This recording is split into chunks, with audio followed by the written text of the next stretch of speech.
Dans une vieille maison au cœur de la Médina, vivait une fillette nommée Amina. Elle avait 9 ans, des yeux curieux comme ceux d'un chat et des cheveux noirs qui brillaient sous le soleil. Amina adorait explorer les recoins poussiéreux de sa maison ancestrale, où chaque mur semblait garder un secret. Un après-midi d'été, alors que le soleil dessinait des motifs dorés sur le sol en mosaïque, Amina jouait dans le grenier. C'était son endroit préféré, rempli de malles anciennes, de tapis roulés et d'objets mystérieux qui sentaient le jasmin et le bois de cèdre. Elle fouillait dans une vieille malle en bois sculpté quand ses doigts touchèrent quelque chose de froid et métallique. C'était un coffret en argent ciselé, couvert de motifs géométriques complexes qui semblaient danser dans la lumière. Le cœur d'Amina battait fort. Elle souleva délicatement le couvercle qui grinça légèrement. À l'intérieur, sur un coussin de velours rouge délavé, reposaient les plus beaux bijoux qu'elle avait jamais vus. Un collier en argent orné de corail rouge, des bracelets avec des pierres bleues comme le ciel d'été, des boucles d'oreilles en forme d'étoile et une broche représentant une main de Fatma. Amina tendit la main pour toucher le collier, mais au moment où ses doigts effleurèrent le métal froid, une étrange sensation la parcourut. Les bijoux se mirent à briller d'une lumière douce et chaleureuse. Effrayée, elle recula, mais la lumière s'intensifia et soudain, le grenier disparut. Amina se retrouva dans un jardin magnifique qu'elle ne connaissait pas. Des orangers parfumaient l'air, une fontaine chantait au centre d'un patio carrelé de zéliges multicolores. Elle portait maintenant une robe traditionnelle brodée d'or et, à sa grande surprise, le collier brillait autour de son cou. Une voix douce résonna derrière elle. « Enfin, tu es venue !» Amina se retourna et vit une vieille femme vêtue d'un cafetan somptueux. Ses yeux étaient bienveillants, mais remplis de tristesse. « Qui êtes-vous ? Où suis-je » demanda Amina d'une voix tremblante.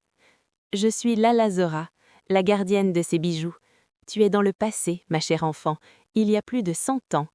Ces bijoux ne sont pas ordinaires, ils portent la mémoire de notre famille et un terrible secret. » La vieille dame s'assit sur un banc de pierre et fit signe à Amina de la rejoindre. « Il y a longtemps, notre famille possédait le plus beau atelier de bijoux de toute la région. Mon père était un maître artisan qui créait des merveilles. Mais un jour, un homme jaloux et cupide nommé Moulay Hassan voulut s'emparer de nos secrets et de notre fortune. Mon père refusa de lui révéler ses techniques et de lui vendre l'atelier. » Lala Zora poussa un long soupir. Une nuit, Moulay Hassan vola les bijoux les plus précieux de l'atelier, ceux que tu portes maintenant. Mais avant de les prendre, mon père les avait enchantés avec l'aide d'une sage-femme du village. Il savait que quelqu'un tenterait de les voler. L'enchantement était simple mais puissant. Seul un membre de la famille au cœur pur pourrait les porter sans danger. Amina écoutait, fascinée et un peu effrayée. Que s'est-il passé ensuite ? Moulay Hassan ne le savait pas. Quand il mit le collier, les bijoux lui brûlèrent la peau. Terrifié, il les jeta dans un puits abandonné, pensant qu'ils étaient maudits. Mon père les retrouva des mois plus tard, mais il était déjà très malade. Avant de mourir, il les cacha dans ce coffret et me demanda de veiller sur eux jusqu'à ce qu'une descendante digne de confiance les retrouve. « Mais pourquoi moi ? Je ne suis qu'une enfant ?» Lala Zora sourit chaleureusement. « Les bijoux t'ont choisi parce que ton cœur est pur et curieux, mais ils ont besoin de ton aide. L'esprit de Moulay Hassan rôde encore, cherchant à s'emparer des bijoux pour briser l'enchantement. Si tu acceptes de devenir la nouvelle gardienne, tu devras résoudre 3 énigmes.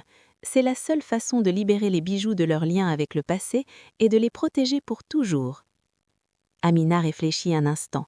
Elle avait peur, mais sa curiosité était plus forte. « J'accepte », dit-elle d'une voix déterminée. Lala Zora se leva et toucha doucement le collier. Première énigme. Je brille sans lumière, je parle sans voix, je garde les souvenirs sans mémoire. Que suis-je ? Amina fronça les cerveaux. Elle pensa aux bijoux, au grenier, à toutes les histoires que sa grand-mère lui racontait. Soudain, elle comprit. Un bijou. Les bijoux brillent même dans l'ombre. Ils racontent des histoires à travers leurs motifs et gardent les souvenirs de ceux qui les ont portés. « Excellent !» s'exclama Lala Zora. Les bracelets se mirent à briller sur les poignets d'Amina. Deuxième énigme. Je suis aussi ancienne que le temps, aussi jeune que l'instant présent, je ne peux être touchée, mais je touche tout. Que suis-je ? Cette fois, Amina réfléchit plus longuement. Elle regarda autour d'elle, le jardin si ancien mais si vivant, elle-même voyageant à travers le temps. « C'est le temps lui-même », répondit-elle. Les boucles d'oreilles scintillèrent dans la lumière. « Une dernière énigme, la plus difficile », prévint l'Alazora. « Je protège sans mur, je guide sans lumière, je suis invisible mais toujours présente dans les familles. Que suis-je » Amina ferma les yeux. Elle pensa à sa famille, à sa grand-mère qui lui racontait des histoires, à sa mère qui la serrait dans ses bras, à son père qui la protégeait. Elle pensa à l'Alazora qui avait veillé sur ses bijoux pendant si longtemps par amour pour sa famille. C'est l'amour de la famille. Un éclair de lumière dorée enveloppa le jardin. L'Alazora souriait, des larmes de joie coulaient sur ses joues. « Tu as réussi, ma chère enfant. Les bijoux sont maintenant libérés de l'ancienne malédiction. Ils ne seront plus jamais en danger. » Avant qu'Amina puisse répondre, le jardin commença à s'effacer. « N'oublie jamais cette histoire, » dit l'Alazora dont la voix s'éloignait. « Prends soin de ces bijoux. Ils sont l'héritage de ta famille. Ils te rappelleront toujours que le vrai trésor n'est pas l'or ou l'argent, mais l'amour et la sagesse transmis de génération en génération. » Amina se retrouva dans le grenier, le coffret ouvert devant elle. Les bijoux ne brillaient plus de cette lumière magique, mais ils étaient là, magnifiques et paisibles. Elle entendit sa grand-mère l'appeler d'en bas. En descendant l'escalier avec le coffret précieusement serré contre elle, Amina sourit. Elle avait hâte de raconter à sa grand-mère ce qui s'était passé. Peut-être le savait-elle déjà, peut-être était-elle aussi gardienne de ses secrets. Ce soir-là, assise avec sa grand-mère dans le patio, Amina montra les bijoux. Le visage de la vieille femme s'illumina. « Ah, tu les as trouvés. Ma propre grand-mère me parlait de ces bijoux quand j'étais petite. Elle disait qu'ils attendaient la bonne personne. » Amina comprit alors que la magie était réelle, que le passé et le présent étaient liés par des fils invisibles, et que parfois, les enfants curieux découvrent les plus grands secrets.